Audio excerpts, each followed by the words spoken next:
বাড়ি বর্ধমানে। দুদিন আগেই কলকাতার বালিগঞ্জ প্লেসে এসেছিল আত্মীয়দের বাড়িতে। রবিবার সকালে বন্ধুদের সঙ্গে খেলতে বেরিয়েছিল, আর ঘরে ফেরা হলো না।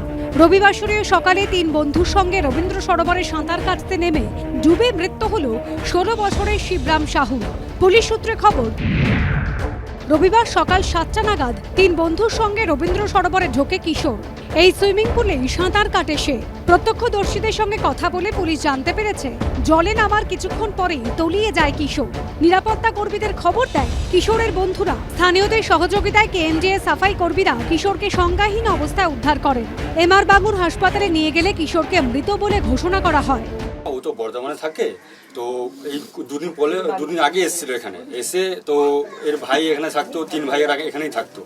তো আজকে সকালবেলা শুনছি আমি এর থেকে কি খেলতে যাবো, আমরা খেলতে গেছি ওখান থেকে। তো বলে ফুটবল খেলতে যাবো, তো ফুটবল খেলতে যাবো, হঠাৎ বলছে চান করতে যায়। 3টে ছেলে ছিল না, সাঁতার পারতো না, তো এমনি ভালো ছিল। পুলিশের অনুমান, জলের নিচে থাকা শ্যাওলায় পা আটকে ডুবে মৃত্যু হয়েছে কিশোরের।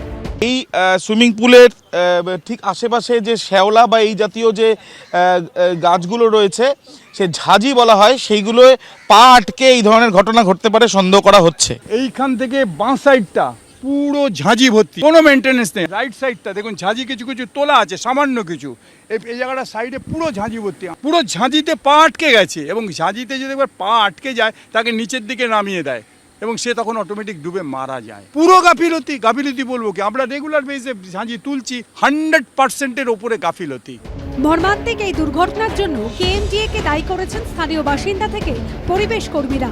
পুরোটাই তো মেইনটেনেন্সের সমস্যা। গাফিলতি আমরা অনেকবার বলে গাফিলতি তো বটেই। যার দায়িত্বে আছে কেএমডিএ কাস্টেডিয়ান একটা পাবলিক সুইমিং পুল খুলে দিয়েছে।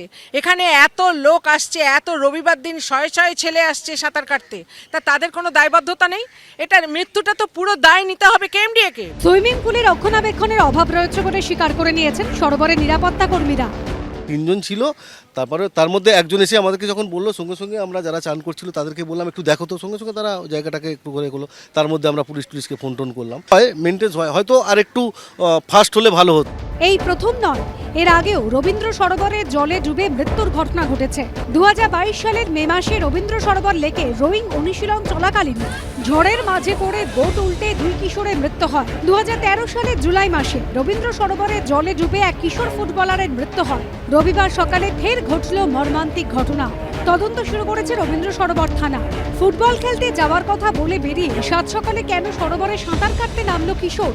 সাঁতার না জানা সত্ত্বেও কেন জলে নামলো সে? খতিয়ে দেখছেন তদন্তকারীরা। আবির দত্তের রিপোর্ট, এবিপি আনন্দ, কলকাতা।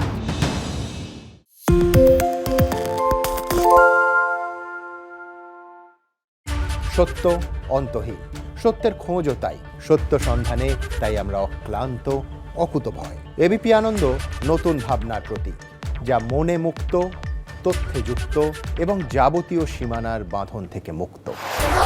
সীমা না শব্দটির মধ্যে লুকিয়ে আছে মানা শব্দটি, যেন চোখ রাঙানি এক অদৃশ্য বেড়াজাল, যা আটকে রাখে আমাদের এক ছোট্ট গণ্ডির মধ্যে।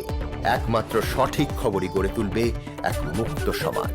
সেই জগৎ গড়ার লক্ষ্যে কোনো সীমানার ঠুকুটি আমরা মানব না। এবিপি আনন্দ এগিয়ে থাকে, এগিয়ে রাখে।